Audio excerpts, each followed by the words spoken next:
Monsieur le ministre. Merci. Alors, nous poursuivons maintenant avec le député de Jean Talon. Bonjour. Monsieur le ministre, est-ce que vous savez, au moment où on se parle, il y a combien de camions au Québec qui roulent à l'hydrogène sur nos routes? Pour des questions spécifiques, le collègue va me permettre d'attendre certaines réponses de la part des équipes. Si jamais vous avez d'autres questions, n'hésitez pas, comme ça vous ne perdrez pas votre temps et je vous reviendrai avec la réponse précise. Très bien. Donc là, je comprends qu'il y a quelqu'un qui cherche la réponse. Je la pose parce que il y a un projet qui est actuellement en développement, c'est celui de TES Canada. Et je voudrais en parler parce que c'est un projet que votre gouvernement a mis de l'avant comme le modèle de l'avenir, notamment pour la transition énergétique. Et il a été qualifié par l'ancien ministre de l'Économie de projet magique. Je le cite entre guillemets. C'est un projet magique. Une partie de la production d'hydrogène est supposée donc servir au transport lourd. C'est pour ça que je pose la question. Donc, dans le document de projet de TES Canada, celui qui a servi à l'approbation du projet, on prévoit que dans un horizon à fort court terme, il va y avoir 2000 camions qui vont être propulsés par l'hydrogène fourni par TES Canada. C'est pour ça que je voudrais savoir, il y a combien de camions qui roulent à l'hydrogène actuellement au Québec? En fait, il faut savoir que le projet de TES va se développer sur un certain nombre d'années. Donc, ce n'est pas maintenant. D'ailleurs, il y a plusieurs autorisations là, qui sont à venir au niveau de ce projet-là. Donc, sur les 70 000 tonnes d'hydrogène produites, on estime qu'il y aurait 30 000 tonnes qui seraient vendues tel quel, alors qu'il y aurait 40 000 tonnes là, qui seraient transformées en gaz naturel renouvelable de troisième génération et qui pourraient notamment alimenter le réseau Énergir. Donc, ce n'est pas que pour le transport lourd. Oui. Bien, je serais vraiment curieux d'avoir votre réponse parce que c'est 2028.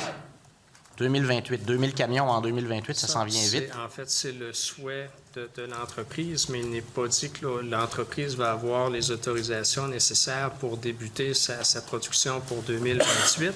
Mais pour ce qui est du camionnage lourd, si on peut en parler abondamment, le dossier de l'hydrogène est un dossier que j'ai personnellement suivi là, au cours des dernières années. Et on a revu, en quelque sorte, le potentiel de cette forme d'énergie-là. On sait que les véhicules passagers ne seront vraisemblablement pas alimentés au Québec par l'hydrogène. Merci, Monsieur le ministre. Merci. Monsieur le député, poursuivez. Vous avez fait référence, donc, au reste de la production qui serait utilisée par Énergir. Ça, c'est pour des industries lourdes. Aux dernières nouvelles, il n'y avait toujours pas d'entente contraignante de signer avec Énergir pour ce projet-là. Et Énergir s'était fait fort de le dire, qu'il y avait une lettre d'entente, mais pas d'entente contraignante. Est-ce que vous avez des nouvelles pour nous? Est-ce que ça a avancé? Parce que là, s'il n'y a pas de débouché pour ce projet-là, s'il n'y a pas de camion, puis s'il n'y a pas de contrat avec Énergir pour fournir des industries lourdes, on se demande, on va faire quoi avec l'énergie? Hein? De l'énergie renouvelable, les besoins sont immenses, donc il n'y a pas d'inquiétude à y avoir à ce niveau-là, mais il faut y aller par étapes. Le collègue parle de 2028. Moi, je peux vous confirmer qu'il n'y a aucune étude d'impact qui est encore déposée. Donc, le calendrier de l'entreprise n'est pas forcément le calendrier qui va se concrétiser. Donc, la prochaine étape avant d'évaluer le potentiel, c'est de déposer une étude d'impact et elle n'est pas encore déposée, cette étude d'impact-là. Mais l'hydrogène vert pour le transport lourd offre un réel potentiel, alors qu'il y a quelques années, on pensait qu'on viendrait répondre aux besoins notamment des véhicules passagers. On n'est plus là.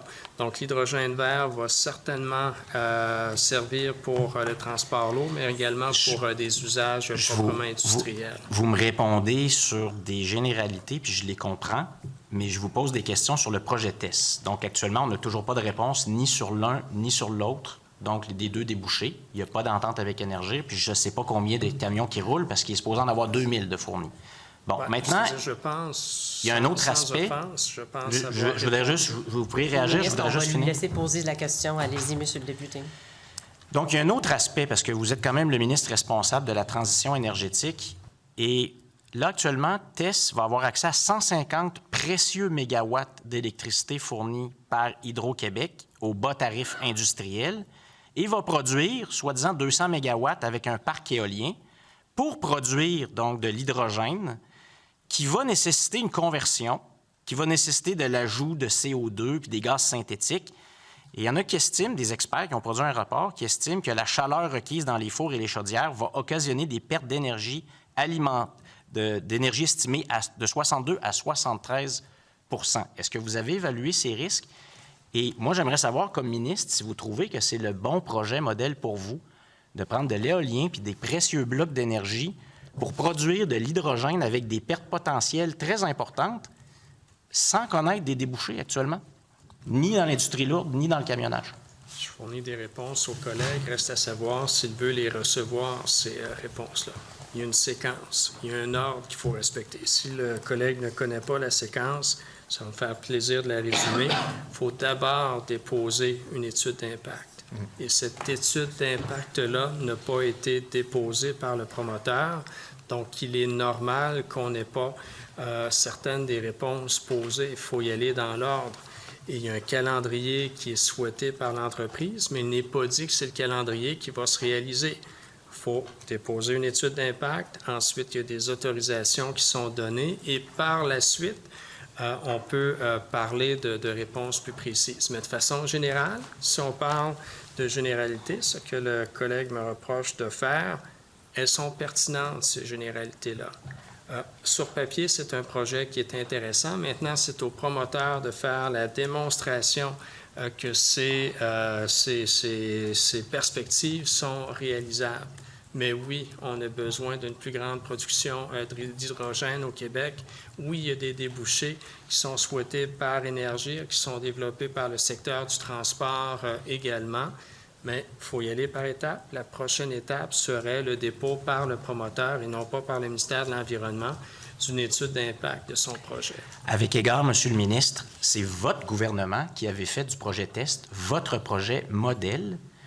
L'ancien ministre de l'Économie qui en parlait tout le temps et qui disait que c'était la réponse à tous les enjeux de transition énergétique a même reproché aux partis d'opposition de poser des questions sur le projet test. Et nous, quand on vient ici pour vous poser des questions, vous n'avez pas de réponse sur le projet test parce que j'ai toujours aucune réponse sur les camions lourds. Je n'ai pas de réponse sur une entente avec Énergir. Je n'ai pas de réponse sur votre analyse de risque, que ça ne soit pas un projet de transition énergétique, que ça soit un projet de gaspillage d'énergie pour produire de l'énergie où il n'y a pas de débouchés. Puis vous ne répondez pas à ces questions-là. Je n'ai pas besoin d'un cours sur le processus d'approbation des projets qu'on connaît. C'est votre projet modèle, c'est vous qui l'avez mis en vitrine. Qui doit obtenir des autorisations. Ce n'est pas un reproche que je fais aux collègues, mais la procédure d'évaluation, elle a largement été expliquée au cours des dernières semaines à travers l'étude détaillée du projet de loi 81, et le Parti québécois était systématiquement absent de chacune de ces séances de travail-là. Donc, si le Parti québécois avait participé aux travaux, sans doute qu'il aurait un certain nombre de réponses. C'est vrai, on n'a pas le droit de citer l'absence d'un député, monsieur. Je vais le dire autrement, j'aurais aimé que le Parti québécois participe à ces travaux. Vous ne pouvez pas le faire ni directement ni indirectement. Nous allons laisser le ministre répondre à la question, s'il vous plaît. Ce serait gentil, effectivement, mais ces questions étaient largement été abordées lors de l'étude détaillée du projet de loi 81. Il y a un projet qui peut être présenté, qui mérite d'être analysé, mais avant de mesurer ses impacts, encore faut-il que le promoteur dépose une analyse d'impact. Et dans le cas de Test Canada en particulier, cette étape-là revient au promoteur et cette étape-là n'a pas été franchie. Donc, lorsqu'elle le sera, le fin détail, les questions, je ne dis pas qu'elles ne sont pas pertinentes, mais c'est difficile de répondre à des questions lorsque l'étude d'impact n'a pas été... Merci, monsieur le ministre. Vous disposez de 25 secondes.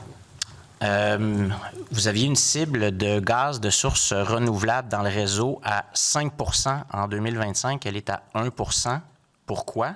Et vous aviez 100 % de grands émetteurs qui avaient produit une étude de réduction de GES en 2025 et vous êtes à 5,6 %. Ça, c'est votre tableau de bord.